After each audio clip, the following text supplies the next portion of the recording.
दोस्तों, एक भूत आकर बैठ गया है भारतीय जनता पार्टी के कंधे पर। उस भूत का नाम है वोट चोरी। ये उतर नहीं रहा, इसलिए रोज इनके टूल किट से आपको एक नया शिगुफा मिलेगा। आज का शिगुफा है यासीन मलिक और उसका हलफनामा।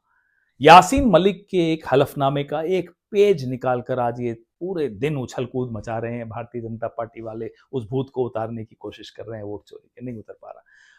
हलफनामे का वो हिस्सा कि मनमोहन सिंह जी ने यासीन मलिक को धन्यवाद कहा क्योंकि यासीन मलिक ने एक भूमिका अदा की, शांति की जो पहल थी मनमोहन सिंह सरकार की, उसको आगे बढ़ाने में। एजेंसीज ने उसको कोई काम दिया जो उसने किया और मनमोहन सिंह जी ने शिष्टता दिखाते हुए उसको धन्यवाद कहा।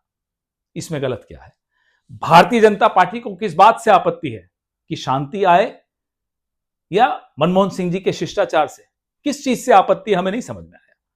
मनमोहन सिंह जी से पहले की सरकार है, वो अटल बिहारी वाजपेयी जी की सरकार हो, वो पीवी नरसिम्हा राव जी की सरकार हो, विश्वनाथ प्रताप सिंह जी की सरकार हो, सबने कश्मीर में शांति लाने के लिए अपने अपने तरीके से अपने अपने प्रयास किए। वाजपेयी जी तो कश्मीरियत और जमहूरियत की बात करते थे, लेकिन उस वक्त जो एनएसएस थे, उस वक्त जो आईबी के डायरेक्टर्स थे, उस वक्त जो रॉ के हेड्स थे, उन सब पर आज भारतीय जनता पार्टी ने कीचड़ उछाला है और उन प्रधानमंत्रियों की छवि को धूमिल करने की कोशिश की है। अटल बिहारी वाजपेयी जी के लिए तो यासीन मलिक खुद कहते हैं कि साहब उन्होंने मेरा पासपोर्ट बनवाया।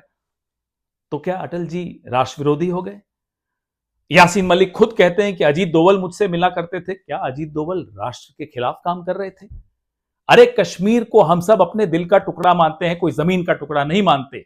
और हर सरकार ने जब शांति की पहल लाने की कोशिश की, सुलह के लिए संवाद किया, अलग अलग स्टेक होल्डर्स से संवाद किया। बताइए इसमें क्या गलत है? ये तो संवैधानिक पद पर बैठे हुए लोग अपना अपना संवैधानिक दायित्व निभा रहे थे। आरएसएस 2011 में यासीन मलिक से क्यों मिलती थी साहब? कोई संवैधानिक पद पर बैठी है? अरे, ये तो गैर पंजीकृत संगठन है, संदिग्ध संगठन है। 2011 में सरकार से दूर दूर तक इसका कोई वास्ता नहीं था। बीजेपी ऑपोजिशन में थी, क्यों मिल रहे थे यासीन मलिक से? बताइए। विवेकानंद फाउंडेशन क्यों मिलते थे साहब? कोई संवैधानिक पद है आपके पास? काम क्या था? क्या सरकारें नहीं थी कि आप जाकर मुंह उठाकर चले आए यासीन मलिक से मिलने? क्यों? ये सवाल होते हैं। धीरूभाई अंबानी से अटल जी के वक्त यासीन मलिक से बात करवाई जा रही थी, क्यों? तब बीजेपी सवाल नहीं पूछेगी कि आरएसएस क्यों मिल रही थी, विवेकानंद फाउंडेशन क्यों मिल रहा था, धीरूभाई अंबानी क्यों बात कर रहे थे, मनमोहन सिंह जी क्यों बात कर रहे थे? अरे साहब, आप आज जो ब्यूरोक्रेट है ना, जो रॉ के हेड होंगे या आईबी के चीफ होंगे या एनएसए होंगे, उन सब के मनोबल से खिलवाड़ कर रहे हैं। आने वाले भविष्य के भी जो ये ब्यूरोक्रेट्स होंगे, उनके भी मनोबल को आप गिरा रहे हो। कोई भी काम करने से पहले 10 बार सोचेगा साहब। इतिहास का कोई भरोसा नहीं, कोई मोदी जैसा आएगा, कीचड़ उछाल देगा इनकी भूमिका पर।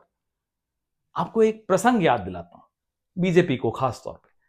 जब यासीन मलिक मई 2007 में सफरे आजादी निकालना चाहते थे, मनमोहन सिंह जी की सरकार ने अनुमति नहीं दी, उनको नजरबंद किया, गिरफ्तार किया। गिरफ्तारी जब खत्म हुई तो ये आमरण अनशन पे बैठ गए।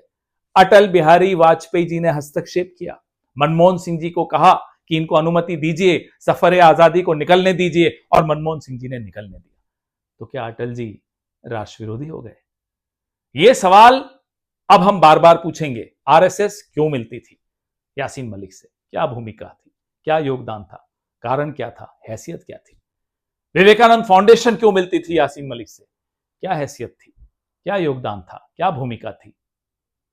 और अटल जी जब मदद करते थे यासीन मलिक की, तो क्या वो राष्ट्र विरोधी थे? क्या अजीत दोवल जब यासीन मलिक से मिलते थे तो राष्ट्र विरोधी थे? ये सब जवाब बीजेपी को देने होंगे। और भूत चुनाव चोरी का, वोट चोरी का अब उतरेगा नहीं, टूल किट चलेगा नहीं। आप एक्सपोज हो चुके हैं, आप रंगे हाथों पकड़े जा चुके हैं। जय हिंद।